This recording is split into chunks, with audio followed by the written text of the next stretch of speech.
Hey, and thanks for joining me today. I'm so glad you're here, and I'm so glad to be back filming a video. I haven't filmed a video in quite a while. A little over a week ago, my husband and I unexpectedly lost our dog, and that was really, really hard for us to get through. We're still getting through it some, and the Lord has been so faithful to us and just bringing us comfort and peace. But in that, the last thing that I really wanted to do was get on a camera and film a video. So it's been kind of difficult, but I am back and ready to continue catching up on these readings. I'm still hoping to get this done in a year, but at this point, I'm um, kind of to a point where I'm gonna do what I can, and if it takes a little bit longer than a year, I'm just gonna keep going through and get through the word. I want to make sure that in the things that we are doing in ministry and that the Lord is preparing us to do, that I know um, God's word in its entirety and have read through the whole thing. So, however long it takes, I am gonna get through it, and I'm glad to have any of you who are joining me along for the ride. So, we're gonna read in Joshua chapter 10 today through 9 through chapter 11. So 9, 10, and 11. And just for the sake of time, I'm probably not gonna really edit this video, so bear with me in the slip ups and things like that. I am trying to speed this up a little bit, and editing takes a lot of time. So I'm just going to read through, and hopefully I can get all of the words out in a way that's understandable and easy for you to listen to. So here we go with Joshua chapter 9. When all the kings heard about Jericho and Ai, those who were west of the Jordan in the hill country, in the Judean foothills, and all along the coast of the Mediterranean Sea toward Lebanon, the Hittites, Amorites, Canaanites, Perizzites, Hivites, and Jebusites, they formed a unified alliance to fight against Joshua and Israel. When the inhabitants of Gibeon heard what Joshua had done to Jericho and Ai, they acted deceptively. They gathered provisions and took worn out sacks on their donkeys and old wineskins, cracked and mended. They wore old patched sandals on their feet and threadbare clothing on their bodies. Their entire provision of bread was dry and crumbly. They went to Joshua in the camp at Gilgal and said to him and the men of Israel, "We have come from a distant land. Please make a treaty with us." The men of Israel replied to the Hivites, "Perhaps you live among us. How can we make a treaty with you?" They said to Joshua, "We are your servants." Then Joshua asked them, "Who are you, and where do you come from?" They replied to him, "Your servants have come from a faraway land because of the reputation of the Lord your God. For we have heard of his fame and all that he did in Egypt, and all that he did to the two Amorite kings beyond the Jordan, Sihon king of Heshbon and Og king of Bashan, who was in Ashtaroth. So our elders and all the inhabitants of our land told us, 'Take provisions with you for the journey. Go and meet them and say, "We are your servants. Please make a treaty with us. This bread of ours was warm when we took it from our houses as food on the day we left to come to you. But take a look, it is now dry and crumbly. These wineskins were new when we filled them, but look, they are cracked. And these clothes and sandals of ours are worn out from the extremely long journey." Then the men of Israel took some of their provisions, but did not seek the Lord's counsel.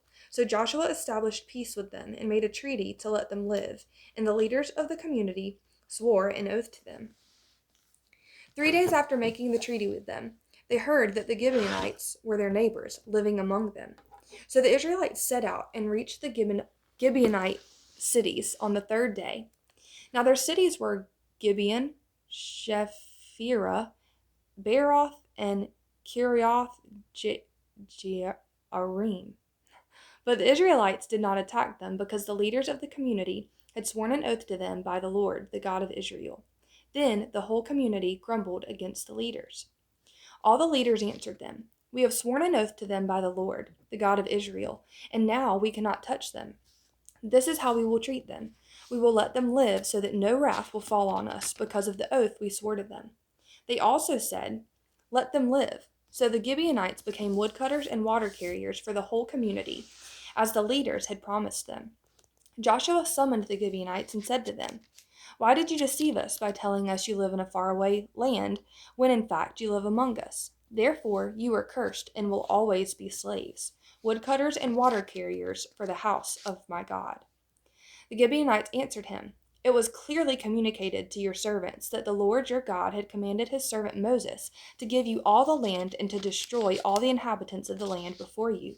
We greatly feared for our lives because of you, and that is why we did this. Now we are in your hands. Do to us whatever you think is right." This is what Joshua did to them. He delivered them from the hands of the Israelites, and they did not kill them. On that day, he made them woodcutters and water carriers, as they are today, for the community and for the Lord's altar at the place he would choose. Chapter 10. Now Adoni-Zedek, king of Jerusalem, heard that Joshua had captured Ai and completely destroyed it, treating Ai and its king as he had Jericho and its king, and that the inhabitants of Gibeon had made peace with Israel and were living among them. So Adoni-Zedek and his people were greatly alarmed because Gibeon was a large city, like one of the royal cities. It was larger than Ai, and all its men were warriors. Therefore, Adoni-Zedek, king of Jerusalem, sent word to Hoam, king of Hebron, Piram, king of Jarmuth, Japhia, king of Lachish, and Debir, king of Eglon, saying, "Come up and help me. We will attack Gibeon, because they have made peace with Joshua and the Israelites." So the 5 Amorite kings, the kings of Jerusalem, Hebron, Jarmuth, Lachish, and Eglon, joined forces, advanced with all their armies, besieged Gibeon, and fought against it. Then the men of Gibeon sent word to Joshua in the camp at Gilgal, "Don't abandon your servants. Come quickly and save us. Help us, for all the Amorite kings living in the hill country have joined forces against us." So Joshua and his whole military force, including all the fighting men, came from Gilgal. The Lord said to Joshua, "Do not be afraid of them, for I have handed them over to you. Not one of them will be able to stand against you." So Joshua caught them by surprise after marching all night from Gilgal. The Lord threw them into confusion before Israel. He defeated them in a great slaughter at Gibeon, chased them through the ascent of Beth Horon, and struck them down as far as Azekah and Makkedah. As they fled before Israel, the Lord threw large hailstones on them from the sky along the descent of Beth Horon, all the way to Azekah, and they died. More of them died from the hail than the Israelites killed with the sword. On the day the Lord gave the Amorites over to the Israelites, Joshua spoke to the Lord in the presence of Israel. "Sun, stand still over Gibeon, and moon over the valley of Aijalon." And the sun stood still, and the moon stopped, until the nation took vengeance on its enemies. Isn't it written in the book of Jashar? So the sun stopped in the middle of the sky and delayed its setting almost a full day. There has been no day like it before or since, when the Lord listened to the voice of a man, because the Lord fought for Israel. Then Joshua and all Israel with him returned to the camp at Gilgal. Now the 5 defeated kings had fled and hidden themselves in the cave at Makkedah. It was reported to Joshua, "The 5 kings have been found. They are hiding in the cave at Makkedah." Joshua said, "Roll large stones against the mouth of the cave and station men by it to guard the kings. But as for the rest of you, don't stay there. Pursue your enemies and attack them from behind.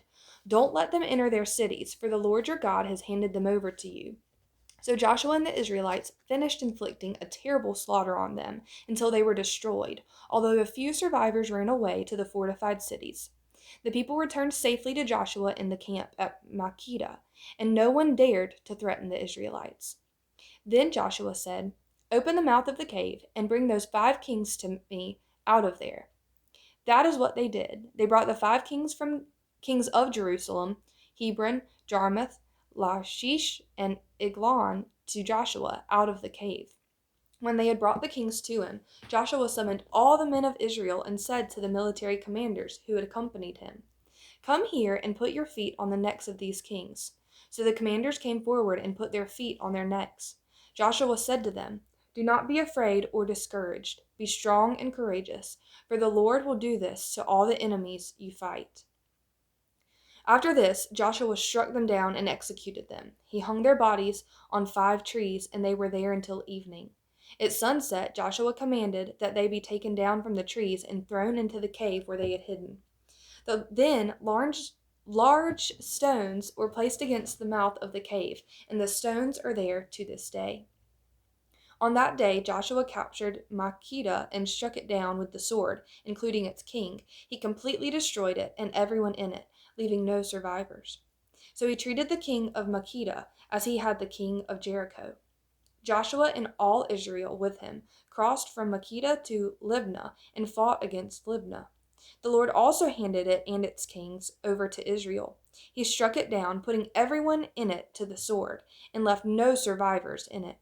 He treated Libnah's king as he had the king of Jericho. From Libnah, Joshua and all Israel with him crossed into Lachish. They laid siege to it and attacked it. The Lord handed it over to Israel, and Joshua captured it on the 2nd day. He struck it down, putting everyone in it to the sword, just as he had done with Libnah.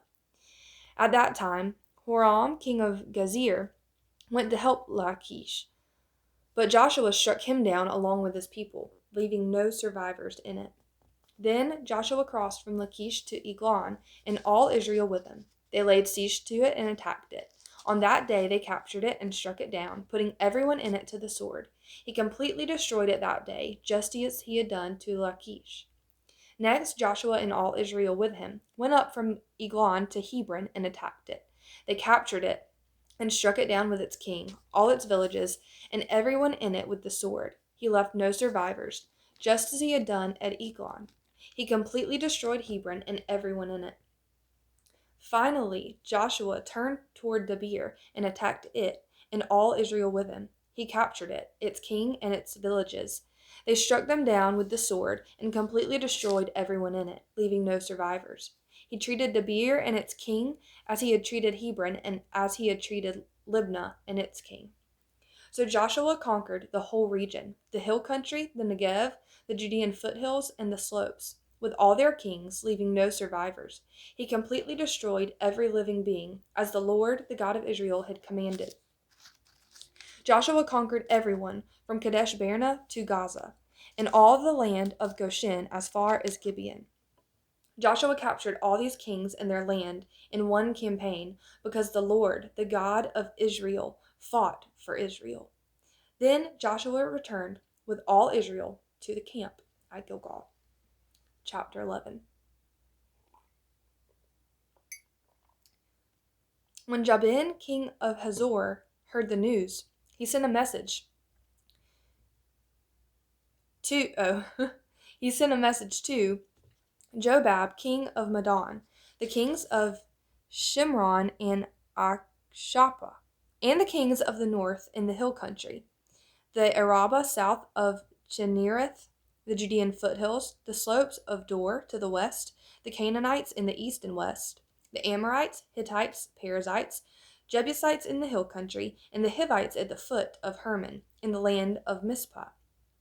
They went out with all their armies, a multitude as numerous as the sand on the seashore, along with a vast number of horses and chariots. All these kings joined forces. They came together and camped at the waters of Merom to attack Israel.